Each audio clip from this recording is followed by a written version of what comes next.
Ukraine Russia जंग के बाद जिस तरह की पाबंदियां अमेरिका ने रूस पे लगाई ये अनएक्सपेक्टेड नहीं थी।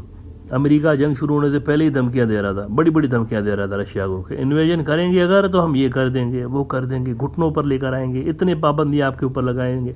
आपको याद होगा कई डेट्स अमेरिका ने दी थी, तारीखें, फला तारीख को रूस यूक्रेन पे हमला कर देगा, लेकिन जब उस डेट तक कुछ नहीं होता था तो एक नई डेट सामने आ जाती थी अमेरिका की जानिब से कि नहीं इस डेट पे करेगा, पक्का हमें क्रेडिबल इन्फॉर्मेशन है, इस डेट पे हमला करेगा। एक बार तो बल्कि बड़ी फनी सिचुएशन डेवलप हो गई थी। आपको याद होगा जब रूस की यूक्रेन पे इन्वेजन से कुछ ही रोज़ पहले रशिया की फॉरेन मिनिस्ट्री की एक स्पोक्स पर्सन है मारिया ज़खरवा साहिबा, वो एक प्रेस ब्रीफिंग के दौरान उन्होंने कहा कि ये जो अमेरिका बार बार यूक्रेन पे हमले की डेट दे रहा है, हर कुछ रोज़ के बाद नई डेट बता देते दुनिया को, तो ये सारी डेट्स एक बार क्यों नहीं बता रहे? क्योंकि मुझे ना इधर आके कम से कम मीडिया में क्लेरिफाई नहीं करना पड़ेगा फिर बार बार।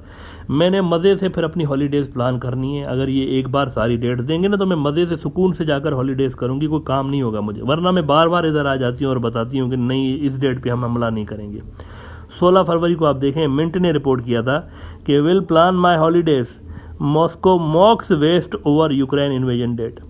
वो कह रही थी कि एक बार तुम लोग सारी डेट क्यों नहीं बता रहे भाई, बार बार डेट दे देते हो कि हम 10 को हमला करेंगे, 20 को करेंगे, 15 को, एक बार में सारी डेट बता दो ना दुनिया को। लेकिन बहरहाल जी हमला तो हो गया, आखिर में हमला हो गया रूस का, और सख्त तरीन सैंक्शंस भी लग गए रूस के ऊपर अमेरिका के। दोनों चीज़ें एक्सपेक्टेड थी, लेकिन जो अमेरिका एक्सपेक्ट कर रहा था कि ये जो सैंक्शंस लगाएंगे तो बहुत ज़्यादा असर पड़ेगा, रशिया की इकोनॉमी बिल्कुल कोलैप्स हो जाएगी, ज़मीन पे धपड़धूस, ऐसा नहीं हुआ, ऐसा कुछ नहीं हुआ। एक तो चाइना ने रूस से इंपोर्ट्स बढ़ा दी अपनी, बहुत ज़्यादा बढ़ा दी, तो जो इनको असर होना था सैंक्शंस की वजह से वो थोड़ा सा डाइल्यूट होगा।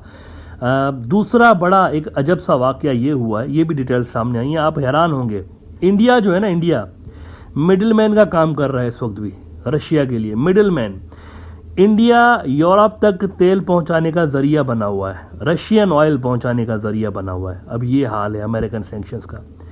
इंडिया कहने को अमेरिकी इत्तेहादी है, इसको अमेरिका ने एक तरह से अलाउड ही किया हुआ है कि आप रशियन तेल खरीदें, लेकिन ये पता चला है कि इंडिया सिर्फ खुद के लिए रशियन ऑयल नहीं खरीद रहा, बल्कि बहुत से यूरोपीय मुल्कों के लिए भी रूस से ऑयल खरीद रहा है। तो इनडायरेक्टली रशिया तेल वैसे ही यूरोप भेज रहा है, उनको सेल कर रहा है। सैंक्शन सिर्फ नाम के रह गए ना।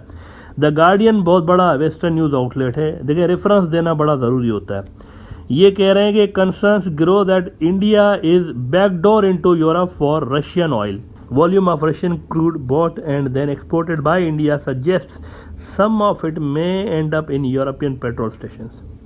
अब ये हो रहा है, देखें सैंक्शंस नाम के लगे हुए हैं, धड़ाधड़ पैसा बनाया जा रहा है रशिया। अब आप ज़रा ये चार्ट देखें, ये ऑरेंज और येलो लाइन जो है ना इराक और सऊदी का तेल है जो कि इंडिया लेता है, और ये जो ऊपर रेड वाला है ये रशियन ऑयल है। यू कैन क्लियरली सी कि जो ही रशिया पे सैंक्शंस लगे हैं एकदम से इंडिया की जानिब से रूसी तेल की जो परचेजिंग है वो एकदम से बढ़ गई है, बल्कि वॉल्यूम में भी इजाफा हो गया उसके।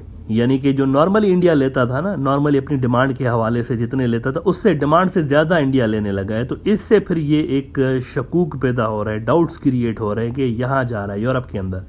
अच्छा, सिर्फ यूरोप को ही नहीं, अमेरिका को खुद को भी रूस पे सैंक्शंस की वजह से बड़ी एम्बैरेसिंग किस्म की सूरत हाल का सामना करना पड़ रहा है। हुआ यह है कि अमेरिकन फर्म्स जो है ना पावर जनरेशंस के लिए ये जो छोटे छोटे न्यूक्लियर रिएक्टर्स बना रहे होते हैं ना, तो उसके कुछ पार्ट्स रशिया से वो मंगवाते थे अमेरिकन फर्म्स। कंपनियां अमेरिका की हैं, लेकिन कुछ पार्ट्स उन न्यूक्लियर रिएक्टर्स के रशिया से आते थे, क्योंकि दुनिया में सिर्फ रशिया ही वो पार्ट्स बनाता है। लेकिन अब रूस पे अमेरिकन सैंक्शंस के बाद ये पार्ट्स अमेरिका आना बंद हो गए। यूरेशियन टाइम्स ने रिपोर्ट किया है कि not only stealth jets, US critically dependent on Russia for nuclear reactor component that only Moscow sells.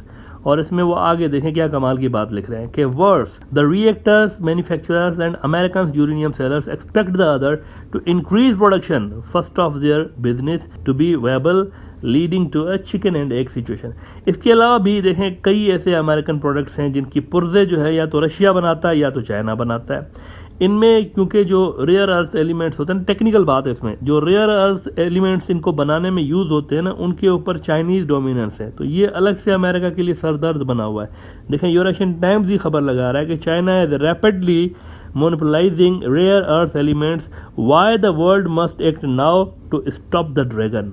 और एक ऑफिशियल की वार्निंग को वो कोट करते हुए रिपोर्ट कर रहे हैं कि the US energy secretary Jennifer Granholm recently warned about China's big footing renewable energy technology and supply chains. तो सिर्फ रूस नहीं, किसी हद तक अमेरिका खुद भी मुतासर हो रहा है, इनकी फर्म्स मुतासर हो रही हैं रशिया पे सैंक्शंस की वजह से, और कई अमेरिकन इत्तेहादी फिर चोर दरवाजे से बैकडोर चैनल्स के जरिए रशियन ऑयल दीगर मुल्कों के थर्ड कंट्रीज के थ्रू अपने मुल्कों के अंदर इंपोर्ट कर रहे हैं। इंडिया अकेला नहीं है, एक दो और भी मुल्क ऐसे हैं जहाँ से ये जो तेल है ये डाइवर्ट होके आ रहा है। वैसे अगर रूस को अमेरिकन सैंक्शंस इतना ही तंग कर रहे होते ना, तो मैं आपको ये बता दूं कि अभी तक रशिया का स्टांस आपको कुछ सॉफ्ट होता हुआ नज़र आता ये यूक्रेन की जंग में, लेकिन ऐसा नहीं हो रहा। उनका स्टांस पहले ही दिन से वही है, सेम अभी भी वही है। वो कह रहे थे ना पहले ही दिन से कि यूक्रेन के ऊपर जो हमने इन्वेजन की है वो इसलिए की है क्योंकि ये नेटो को हमारे बॉर्डर्स पर लेकर आ रहे थे। यूक्रेन नेटो का मेंबर बनने वाला था और नेटो रशियंस कहते हैं कि हमारे लिए एग्जिस्टेंशियल थ्रेट है, लिहाजा हम किसी सूरत नेटो को अपने बॉर्डर्स पर आने नहीं देंगे। उधर ज़ेलेंस्की एंड तक कहता रहा, आप ज़रा याद करें, रिकैप करें, एंड तक कहता रहा कि हम तो नेटो का हिस्सा बनेंगे, बल्कि जैसा कि ये एक लेंदी प्रोसेस होता है नेटो का मेंबर बनना, काफ़ी टाइम लगता है इसमें, तो ज़ेलेंस्की ये भी रिक्वेस्ट करता रहा आखिर तक कि इस प्रोसेस को स्पीड अप करें और हमें जल्द अज जल्द इसके अंदर ऐड कर लें।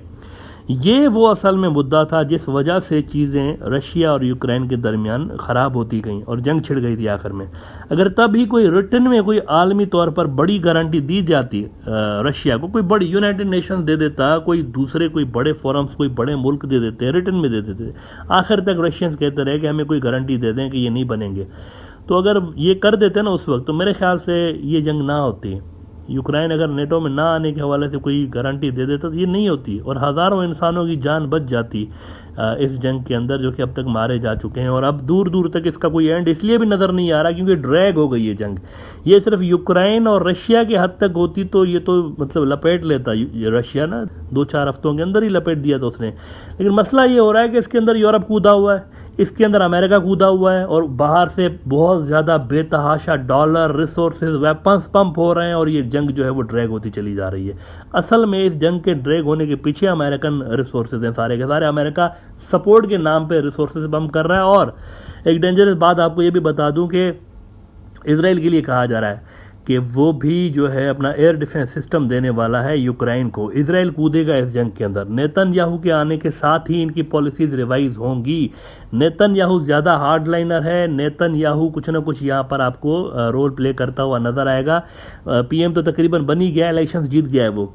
तो रशिया ने उनको वैसे वार्निंग दी हुई है कि आप इसमें मत पड़िएगा वरना हम आपको सबक सिखाएंगे। रशिया ने इसराइल को वार्निंग दी हुई है। लेकिन ये रिपोर्ट्स आ रही हैं कि इसराइल ऑलमोस्ट तकरीबन उनकी बातें फाइनल हो चुकी हैं और वो मिलिट्री असिस्टेंस मेरे ख्याल से यूक्रेन को देने वाले हैं। अगर ऐसा होता है तो ये यूक्रेन की जंग मिडल ईस्ट के अंदर आने वाली है और इसराइल को ख़ुद को भी इसकी फिर मेरे ख्याल से रशिया जो है और उनके इसराइल के रिलेशंस काफ़ी ख़राब होंगे। इसराइल को ख़ुद को भी इस जंग की वजह से फिर प्रॉब्लम्स का सामना करना पड़ सकता है।